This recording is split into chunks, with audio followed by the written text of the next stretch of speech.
అయినోడు కాకుల్లోని కానుడు కంచాలో పెట్టినట్టు ఎవరైనా వత్తగాని ఎన్ని తీస్తావా? ప్రతి పండక్కి ఎదక్కోవాలి. ఎత్తడి గిన్నెలు సేవండి గిన్నెలు కనిపెట్టిన తన్నాలి ఫస్ట్. అయినా పెళ్ళాక ఎన్ని నాతో పంపకమ్మా, అక్కడ కూడా నేను కడుక్కోవాలి. అమ్మ హరిదాస్ వచ్చాడు, బియ్యం ఎక్కడున్నాయి? ఆ పాత డబ్బాలో పెద్ద రోజు బాస్మతి బియ్యం వేసినట్టు. స్విగ్గీలో వస్తుంటే హరిదాస్ ఎక్సెల్ లో వచ్చేస్తున్నాడు. ఇంకో 5 సంవత్సరాలు అయితే డ్యూక్లో వచ్చేస్తాడేమో. ఓయ్ భోగమంటతో ఎక్కడి నుంచి తెస్తున్నారు? తెచ్చిన వాళ్ళు జాగ్రత్తగా పెట్టండి, లేదంటే పక్కీదోళ్ళు రాత్రికే దొబ్బేస్తారు. పండగ 3 రోజులే కానీ 30 రోజుల నుంచి కడుగులు మొదలెడతారు బాబా. అదెవడు దుడుతాడే? అమ్మా నడు ఓడిపోతుందమ్మా. అది కూడా చేసేయమ్మా, మళ్ళీ మనం షాపింగ్కి వెళ్ళాలన్నా. కోడి పందాలు డబ్బు అంతా ఇక్కడే ఉన్నట్టు జనాలు పండగ వస్తుంటే కిటకిటలు ఆడిపోతున్నారు. కలెక్షన్ అదిరిపోయిందమ్మా. 3 పండుగలకే 3 చీరలు. నాకు సంబరానికి ఒకటి ఎక్స్ట్రా. పేరు చెప్పులకి ఏమైనా తీసుకుంటావేమో ఒకటి తీసుకో. చీర బాగుంది కదమ్మా.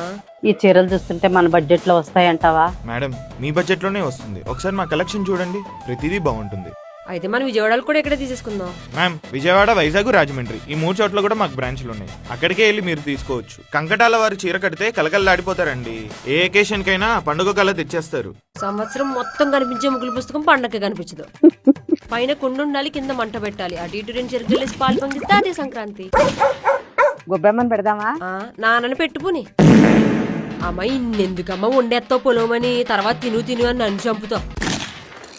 నేనేనా అమ్మ జంతుకులు తెస్తావా?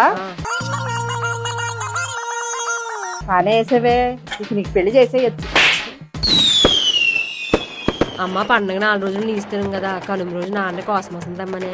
తెల్లారితే పండుగ, పొద్దుటే లేవాలి. ఇప్పుడు